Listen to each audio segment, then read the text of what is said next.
entah beberapa waktu ke depan, Pak, akan ada tokoh nasional, public figure, yang akan ditangkap Densus 88 karena terkait di pendanaan terorisme.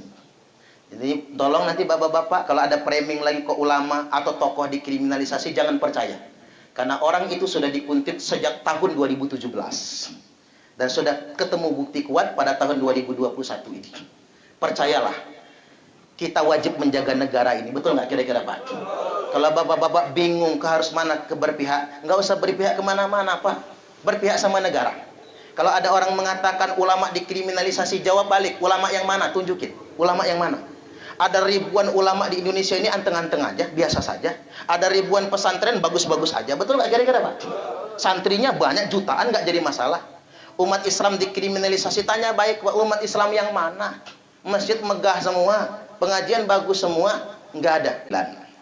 Nah sekarang begini, saya masuk ke kelompok-kelompok yang ingin membenturkan.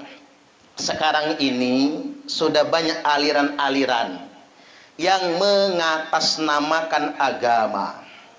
Lebih spesifik lagi, mengatasnamakan Islam untuk menolak negara, menolak Pancasila. Loh, mengapa mereka mengatasnamakan Islam? Karena agama paling mudah dimanipulasi. Ya nggak kira-kira? Kedoknya ustadz ngibul, cabul. Kodoknya tabib, ya Pak, cabul. Kodoknya sumbangan, ternyata untuk dana teroris. Kemarin digerebekkan lembaga amil zakat Abdurrahman bin Auf. Dan mereka itu terang-terangan ngomong tidak mengakui NKRI. Negara kami negara khilafatul muslimin. Tidak mengakui pemerintah, tidak mengakui NKRI. Dan sekarang mereka Pak banyak pengikutnya bikin kampung khilafah di Karanganom, di Jati Agung, mereka ngelompok. Kalau kita gabung ke sana bahaya kita di sana. Dan saya tanya dengan penegak hukum, mengapa nggak bisa ditangkap? Apa jawabnya? Tidak ada payung hukumnya untuk mempidanakannya. Kalau komunis enak kita Pak, PKI itu dilarang bukan cuman PKI-nya. Kalau mau tahu, PKI itu Marxisme, komunisme, Leninisme, semua organisasi dan paham komunis, Leninisme dan Marxisme dilarang di negara ini. Jadi kalau ada orang yang nyumput-nyumput ngajarin ajaran komunis, bisa langsung ditangkap. Walaupun dia tidak makar apapun. Tapi aliran yang anti NKRI, Pak, belum ada undang-undang aturannya. Makanya dengan berani saya sampaikan, Pak, harus ada regulasi yang tegas. Ini tugas DPR RI sebetulnya. Harus ada regulasi yang tegas bahwasanya semua kelompok, aliran dan paham yang anti NKRI, anti ideologi Pancasila, anti Bhinneka Tunggal Ika, anti Undang-Undang 1945, Undang-Undang Dasar 1945 bisa dipidanakan. Setuju nggak kira-kira Pak? Ini tepuk tangan dulu nggak apa-apa. Ini emergensi Pak.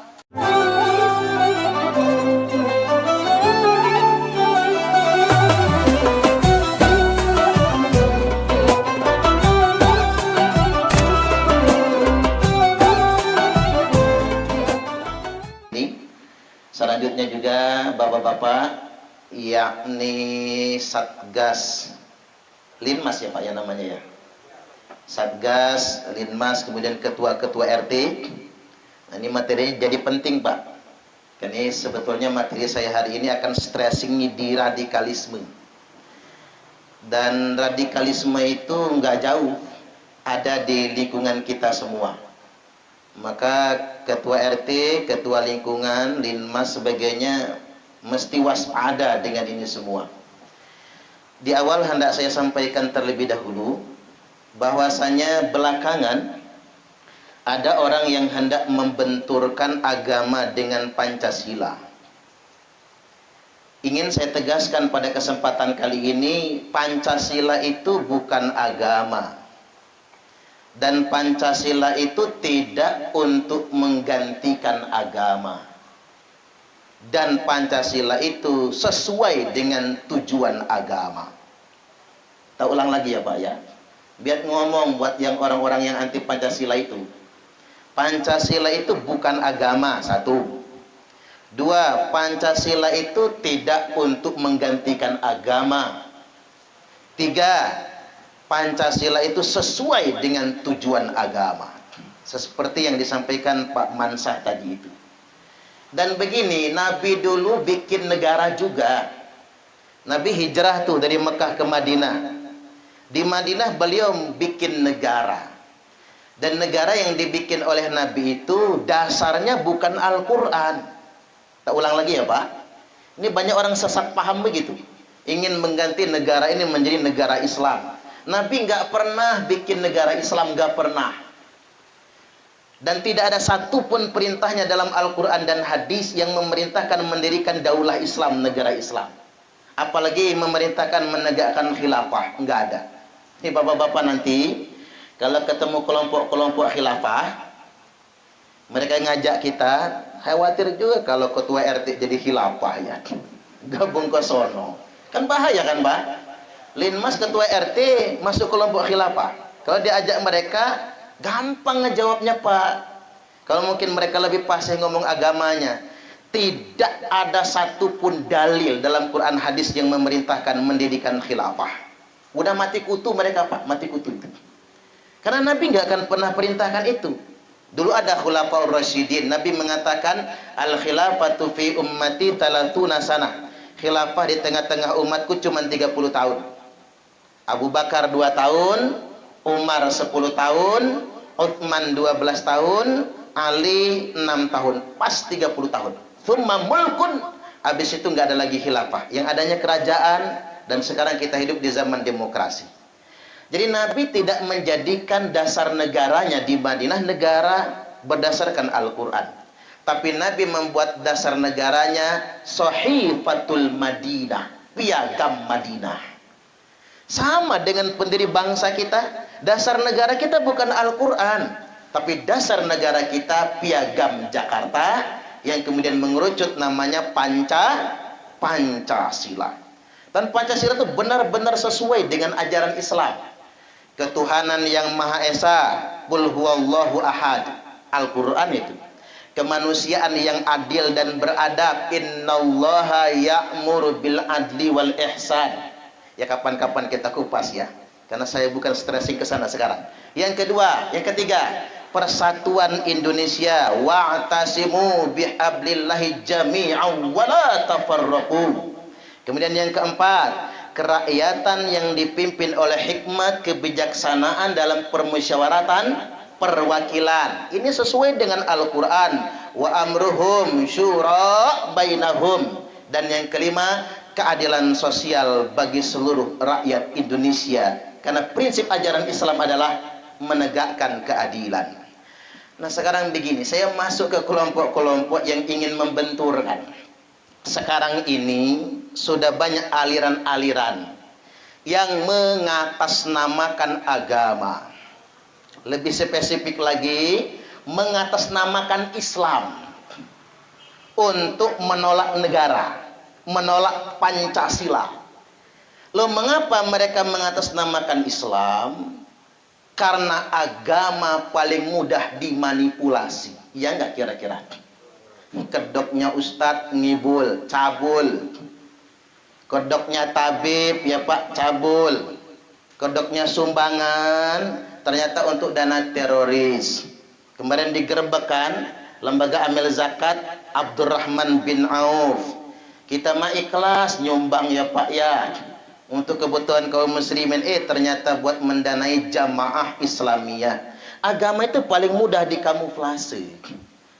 Makanya kalau kata Nietzsche itu apa? Religion is an opium for the people. Wah, bahasa Inggris ini Pak. Agama itu candu buat rakyat. Jadi begini, tidak, saya kasih tahu sama bapak-bapak, apapun gelarnya, tidak semua orang yang bicara agama itu itulah maunya agama. Jangan ketipu loh Pak. Saya juga boleh bapak-bapak nggak percaya, harus diuji reputasi saya kan begitu. Tidak semua orang bicara Al-Quran itu sesuai dengan maunya Allah. Kadang-kadang hawa nafsu yang mengendalikannya. Wa ma yantiqu anil hawa. Cuma Nabi Pak Kalau ngomong Al-Quran itu tidak pakai hawa nafsu, cuma nabi. Nah saya ini bukan nabi, yang enggak adalah Nabi Suparman. Nabi Suparman alaihi salam, apalagi Nabi Suparno, Pak. Waduh, kejauhan itu mah.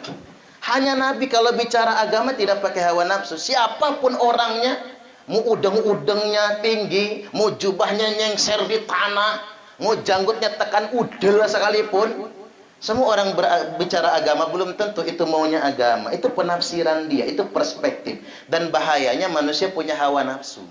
Intervensi hawa nafsunya yang membuat kadang dia menggiring agama sesuai dengan kepentingan.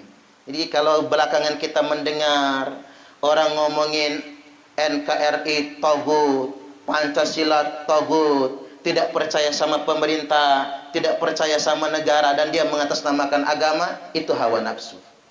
Muslim yang sebenarnya, Islam yang sesungguhnya tidak akan merusak negaranya sendiri. Nah ini mesti ada kewaspadaan dini. Yang mesti waspada itu Pak memang RT. Ketua RT, ketua lingkungan, Linmas. Karena sekarang ini banyak kelompok-kelompok radikal. Satu, dia menentang ideologi Pancasila. Dia menolak Undang-Undang Dasar 1945. Dia menolak Negara Kesatuan Republik Indonesia dan Bhinneka Tunggal Ika, anti keberagaman. Pokoknya orang dipaksa mau menurut dia saja. Nah ini kan 4 pilar kebangsaan kita. Saya ambil contoh yang baru ditahan Polda Lampung, Abdul Qadir Hasan Baraja, khalifahnya Khilafatul Muslimin. Beliau itu Pak ditahan melanggar prokes. Saya tidak mengomentari kasusnya. Cuman begini Pak, demo gede-gedean mereka, bebaskan khalifah kaum muslimin. Enak aja kata saya, ngaku-ngaku loh ya. Bebaskan khalifah umat Islam. Nah kelompok ini Pak, coba keliling Bandar Lampung ini. Hampir tiap RT ada pelangnya sekarang ini. Coba bapak-bapak keliling itu. Pelang Khilafatul Muslimin. Dan mereka itu terang-terangan ngomong tidak mengakui NKRI.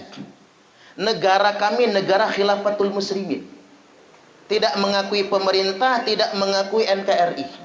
Dan sekarang mereka Pak banyak pengikutnya bikin kampung khilafah di Karanganom, di Jati Agung, mereka ngelompok. Kalau kita gabung ke sana bahaya kita di sana. Dan saya tanya dengan penegak hukum, mengapa nggak bisa ditangkap?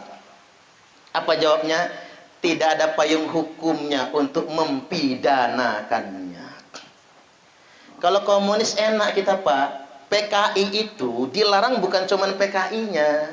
Kalau mau tahu, PKI itu Marxisme, komunisme, Leninisme, semua organisasi dan paham komunis, Leninisme dan Marxisme dilarang di negara ini. Jadi kalau ada orang yang nyumput-nyumput ngajarin ajaran komunis, bisa langsung ditangkap. Walaupun dia tidak makar apapun. Tapi aliran yang anti NKRI, Pak, belum ada undang-undang aturannya. Makanya dengan berani saya sampaikan, Pak, harus ada regulasi yang tegas. Ini tugas DPR RI sebetulnya. Harus ada regulasi yang tegas bahwasanya semua kelompok, aliran dan paham yang anti NKRI, anti ideologi Pancasila, anti Bhinneka Tunggal Ika, anti Undang-Undang 1945, Undang-Undang Dasar 1945 bisa dipidanakan. Setuju nggak kira-kira Pak? Ini tepuk tangan dulu nggak apa-apa. Ini emergensi Pak. Saya ceramah begini Pak, ceramah anti khilafah, mau dikeroyok saya Pak. Nggak kebayang oleh saya kalau mereka banyak. Nggak selamat bisa sayanya, dikeroyok saya. Saya dipelototin, mendelik oleh mereka, saya nunduk. Nggak mungkin saya balas mendelik kan. Ustadz masa melotot-melotot. Itu kalau kata orang Jerman gegoh-gawoh nantinya. Tapi saya langsung kerahkan anak buah Pak pengajian minggu depan. Anak buah ikut, kata saya, ikut semua. Semua yang mendelikin saya itu mendelik balik kata saya. Siapa yang kalah melototnya itu? Kita ini ngebela NKRI, menjaga negara ini kewajiban agama loh Pak. Ini hati-hati kita semua. Nah khilafah itu udah banyak betul sekarang ini. Nah kemudian yang berikutnya, serentetan penangkapan Densus 88. Di Lampung kemarin ada 8 orang yang langsung ditangkap ya, langsung ditangkap di Lampung, Mbak. Bahkan kabarnya akan ada penangkapan yang berikutnya lagi. Ini terkait dengan jamaah Islamiyah. Saya ingin cerahkan bapak-bapak semua. 3 ustadz yang ditangkap. Farid Omar Okbah, Zain An-Najah, Hanung Ahmad, yang kemarin ditangkap. Bayangkan Pak, mereka ini teroris yang tergabung di JI, tapi masuk ke MUI. Ini kan luar biasa Pak. Di JI itu ada istilah apa ya? Tolabun Nusroh. Apa itu Tolabun Nusroh? Mereka berusaha untuk jadi anggota dewan, jadi kepala daerah, masuk jadi PNS. Yang ditangkap di pesawaran kan guru SMA, pegawai negeri loh Pak. Itu anggota JI itu. Mereka masuk ke pemerintahan, masuk ke Majelis Ulama Indonesia, nyusup ke Muhammadiyah. Cuman NU yang belum disusupin. Nyusup ke organisasi-organisasi besar mereka semua. Ingin saya klarifikasi, banyak framing di media sosial itu apa kalimatnya? Ulama ditangkap, ulama diteroriskan. Kalau mau tahu Pak, Farid Omar Okbah itu pentolan jamaah Islamiyah. Tahun 2004 dia terpilih sebagai Amir JI. Cuman dia menawarkan diri, saya jangan di dalam, tapi saya tampilkan keluar. Tujuannya apa? Untuk merekrut massa lebih banyak dan menarik sumbangan. Makanya mereka bikin yayasan Abdurrahman bin Auf. Nyumbanglah kita. Kalau bapak-bapak sering makan di rumah makan Yanto Lamongan dulu, itu pasti ada kotak amal itu dan penuh. Begitu beli blow up beritanya, maka mereka tarik, mereka sumputkan di ruko yang di Wai Halim Permai tersebut. Jadi ini mereka, Farid Omar Okbah itu sudah dikutut sejak lama. Nah, digantikanlah oleh Amir JI namanya Parawijayanto. Parawijayanto itu Pak sudah dikuntit sejak umur 23 tahun. Baru ditangkap 2019, umurnya sudah 47 tahun. Itu yang ngintip, intel-intel yang ngintipin Parawijayanto itu sudah tua-tua semua. Nunggu kesempatan kapan dia bisa ditangkap. Baru tertangkap tahun 2019 kemarin. Jadi mereka ini bukan kayak kita nangkap begal motor. Begitu dia buka kunci setang, lalu ketahuan di CCTV, kita kejar. Bukan begitu. Orang yang memang sudah sangat lama dikuntit. Jadi kita ini jangan terbakar oleh framing-framing di media sosial yang nipu-nipu kita itu. Apalagi bikin framing begini. Densus 88 menodai kehormatan muslimat. Masuk ke kamar santri yang belum pakai baju. Tuh kan ya kan? Jangan-jangan ketua RT nerima semua itu. Jangan-jangan ada linmas ikut nyebarin juga ya kali ya. Payah kita nih Pak. Kok percaya begituan? Syukurnya Pak, Densus 88 punya videonya. Begitu dirilis, buktinya nyata. Mohon maaf Ibu, izin kami akan melakukan penggeledahan. Ini surat perintahnya. Kami menjalankan perintah undang-undang. Nggak ada masuk ke kamar santri. Sopannya bukan main. Nah, ini kan nggak kita sadari yang sedemikian rupa. Ada orang yang memainkan emosi kita. Coba memainkan emosi agar kita benci dengan pemerintah, benci dengan petugas. Dan itu bukan isapan jempol Pak. Kemarin hari Selasa ya, saya ke Metro, ada, nah dikit lagi lah Pak, tanggung, bukan RT ini pokoknya. 18 anggota JI, ini 18 anggota JI, tobat. Melepas baiatnya dengan jamaah Islamiyah, dan mereka ikrar setia kepada negara kesatuan Republik Indonesia. Nah, saya ada sedikit pengalaman yang saya dapat. Mengapa mereka masuk JI? Ada di antara mereka itu baru hijrah. Tadinya ketua RT juga sebenarnya dia itu Pak. Ketua RT tapi suka main judi gitu. Ada nggak ya di sini nih? Ada kali ya. Suka main kartu gitu Pak. Aduh, nongkrong di gardu, gapli ya aja kerjaannya. Kemudian ketangkep, kena pasal perjudian kan, ketangkep. Berhentilah jadi ketua RT. Begitu keluar dari penjara, pengen tobat. Nah, karena pengen tobat, ngajinya salah Pak. Ngaji ke kelompok kayak gitu. Akhirnya dia baiat ke jamaah Islamiyah. Jamaah Islamiyah nyebut baiat itu salaman namanya. Kalau Khilafatul Muslimin namanya taslim. Kalau jamaah Islamiyah namanya salaman. Baiat, ikutlah kelompok sedemikian rupa. Ada yang juga karena sering nonton video kekerasan di Palestina, Chechnya, Bosnia, kan begitu, muncul amarah emosinya. Saya akan berjihad ke sana. Nah, yang nonton ini orang partai, tapi bukan PDI yang jelas ya. Orang partai Pak, maksud orang partai dengan ditontonkan video begitu emosinya muncak, bisa dikendalikan suruh milih partai. Ujung-ujungnya diajak milih partai itu, dia mikir kok jihadnya cuma milih caleg ya. Begitu caleg yang dia pilih lupa calegnya kaya, dia tetap melarat juga. Akhirnya ada yang ngajak ke JI untuk berangkat ke Suriah. Berangkat ke Suriah juga enggak berangkat, Pak. Enggak berangkat. Akhirnya dia ke Bima, latihan militer. Yang dulu penggerbekan di Bima ya, Pak. Latihan militer di sana, digerebek 3 orang mati. Dia berhasil kabur, mampir ke Jakarta, pulang ke Lampung. Sampai di Lampung dia ngerampok bank di Pringsewu. Pernah dengar beritanya? Perampokan bank di Pringsewu.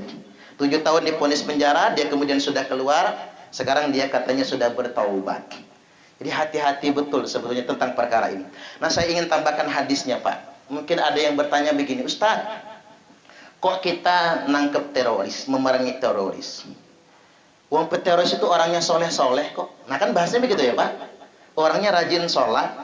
Bahkan saya tanya dengan petugas, itu teroris yang ditangkap itu, begitu masuk sel apa yang mereka lakukan? Yang mereka lakukan langsung baca Quran, Pak. Langsung baca Quran. Saya akan sampaikan hadisnya. Nabi sallallahu alaihi wasallam bersabda, "Yakhruju qaumun fi akhir zaman." Akan keluar sekelompok orang di akhir zaman. Dalam matan yang lain, yakhruju qaumun min ummati. Akan keluar sekelompok orang dari umatku sendiri, kata Nabi. Yaqra'unal Qur'an. Mereka itu fasih-fasih membaca Al-Qur'annya. Laisa qira'atukum ila qira'atihim bisai. Bacaan Al-Quran kalian tidak ada apa-apanya dibandingkan dengan bacaan mereka. Tuh Pak, Nabi ngomong sama sahabat ini, bacaan Al-Quran kalian tidak ada apa-apanya dibandingkan dengan bacaan mereka. Wala salatukum ila salatihim bisai. Salat kalian tidak ada apa-apanya dibandingkan dengan salat mereka. Wala siyamukum ila siyamihim bisai. Puasa kalian, kata Nabi, tidak ada apa-apanya dibandingkan dengan puasa mereka. Yahkiru ahadukum amalahum min amalihim. Salah seorang di antara kalian minder kalau membandingkan amalnya dengan amal mereka. Secara amaliyah ubudiyah, Pak, mungkin lebih banyak mereka daripada kita. Tetapi kata Nabi, mereka wayak tuluna ahlal Islam, mereka akan menghalalkan darah saudaranya sesama Islam dan akan menghalalkan darah-darah saudaranya yang non Islam. Mereka ngebom gereja. Kemarin ada nyembelih siswa SMA yang beragama Kristen itu ya Pak, karena dikafirkan oleh mereka dan dihalalkan darahnya. Padahal Nabi bersabda, man qatala nafsan mu'ahadan lam yarah raihatal jannah. Barang siapa yang membunuh non muslim, maka si pembunuhnya tidak akan mencium baunya surga. Jangankan surganya, baunya aja nggak dapat.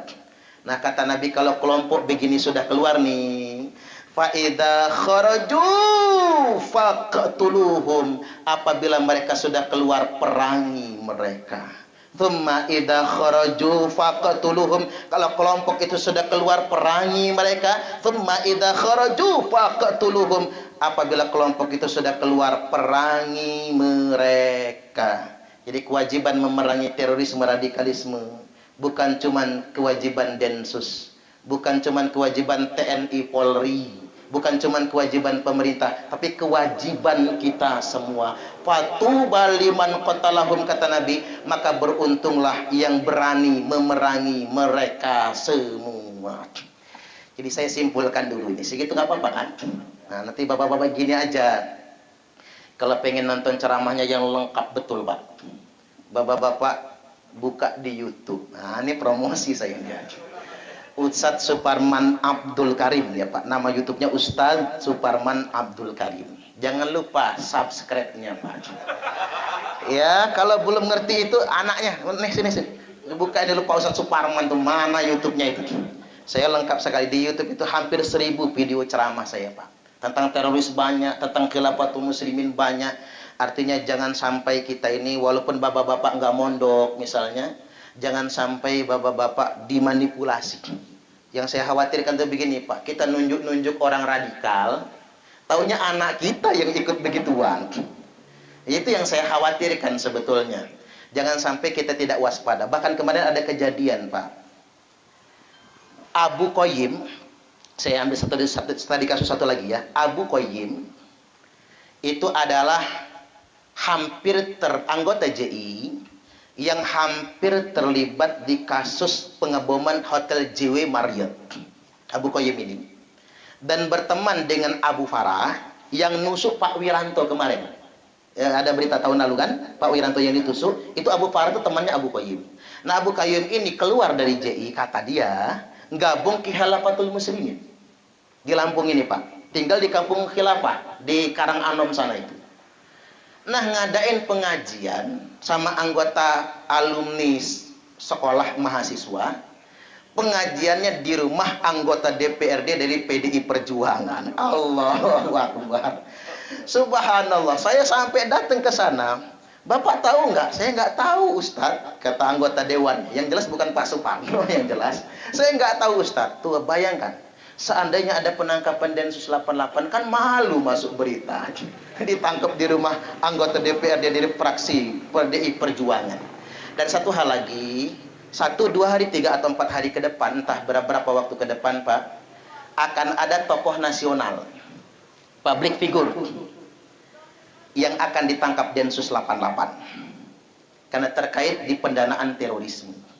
Jadi tolong nanti bapak-bapak kalau ada framing lagi ke ulama atau tokoh dikriminalisasi, jangan percaya, karena orang itu sudah dikuntit sejak tahun 2017 dan sudah ketemu bukti kuat pada tahun 2021 ini.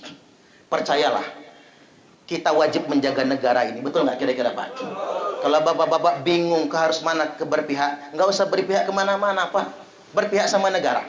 Kalau ada orang mengatakan ulama dikriminalisasi, jawab balik, ulama yang mana? Tunjukin, ulama yang mana? Ada ribuan ulama di Indonesia ini anteng-anteng aja, biasa saja. Ada ribuan pesantren bagus-bagus aja, betul nggak kira-kira, Pak? Santrinya banyak jutaan, nggak jadi masalah. Umat Islam dikriminalisasi, tanya baik, Pak, umat Islam yang mana? Masjid megah semua, pengajian bagus semua, nggak ada. Indonesia ini sudah terlalu baik. Mohon maaf, minta satu waktu dikit lagi ya, Pak ya. Sudah terlalu baik, Pak. Di Malaysia, orang yang terduga teroris, baru terduga loh, Pak, belum tersangka, itu ditangkap, ditahan selama 25 tahun baru disidang. 25 tahun ditahan, baru disidang untuk membuktikan dia salah atau enggak. Itu Malaysia. Kalau di Amerika, terduga teroris ditangkap, dipenjara tanpa pengadilan. Itu di Amerika Serikat. Lebih sadis lagi Arab Saudi, terduga teroris langsung dihukum pancung. Paling telat seminggu. Ditangkap hari ini, mancungnya minggu depan. Itu kalau di Arab Saudi. Indonesia negara yang paling lembut terhadap teroris. Bahkan begini, saya buka kartunya, Pak. Semua keluarga terduga, tersangka dan terpidana terorisme dikasih makan oleh pemerintah. Dikirim beras, anaknya sekolah disekolahkan, yang kuliah dikuliahkan. Begitu mereka di penjara dan keluar dari penjara, Pak, saya temuin di Panjang. Di Panjang kemarin dikasih modal 30 juta bikin warung soto. Nah, Peter itu, Pak. Yang di Metro dikasih modal 250 juta untuk beli mesin bubuk. Saya mikir enak juga ya jadi teroris ini ya. Keluarganya dicukupin, keluar dari penjara dimodal gitu. Saya tanya sama petugas, kok nggak diekspos ini? Kalau diekspos, Ustaz, nanti kasus kriminal yang lain iri semua, kata dia. Coba begal-begal dijabung itu ya, Pak. Ya, keluarganya dimodalin, berhenti mereka ngebegal. Baik, demikian mungkin dari saya, bapak-bapak rahimakumullah. Mari kita bela negara kita. Kalau negara kita aman, ibadah kita juga aman. Ketua RT, Linmas, ketua RT, ketua lingkungan lurah dan sebagainya, semua segenap komponen bangsa, mari kita jaga lingkungan kita. Jangan sampai ada yang dicurigai, lapor ke Babinsa, Babin Kamtipmas, lapor kepada aparat terkait. Mudah-mudahan ini semua bermanfaat. Sekali lagi, mohon maaf apabila ada yang tidak berkenan. Wallahul muwaffiq ila aqwamit thoriq. Wassalamualaikum warahmatullahi wabarakatuh.